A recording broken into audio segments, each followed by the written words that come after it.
From the last few sessions, we have been solving quadratic equations with second degree variables. But there are a lot more kinds out there, and to first derive a formula for each and then to remember the formula too, that's far too tedious.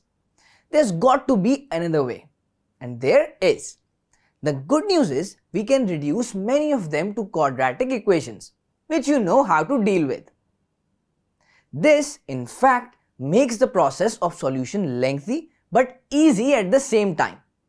Let me introduce you to the first type, an equation of this form.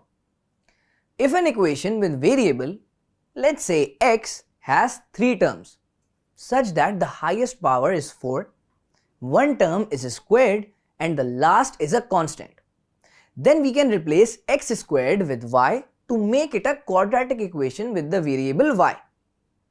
A detailed solution will help you to understand that even more. Name it equation 1 and let x squared equals y, which means that x power 4 becomes y squared. Substitute these values in equation 1 and we get y squared minus 13y plus 36 equals to 0. Now that we have a quadratic equation, we can choose either method to solve it. Let's go with the factorization method. We know that it requires the middle term to be broken. It's minus 13y, right? The appropriate factors that fit the required criteria are minus 9 and minus 4. Now that we have broken the middle term, it's time to take the common, y in the first 2 terms and minus 4 in the last 2 terms.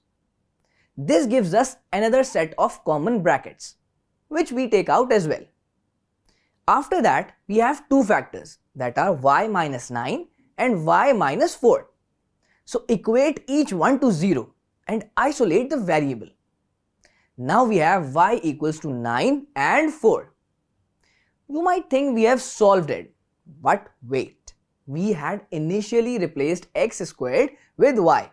So plug the value of y back in the equation and find x by taking the square root on both sides. At last, we got 4 roots of x plus minus 3 and plus minus 2. And 4 solutions, of course, make sense because the given equation was of the 4th degree. So, by a bit of manipulation, we have solved an equation of degree 4 by using the techniques we learned for the quadratic equations. Essentially, the same amount of learning, but the solution to double the powers.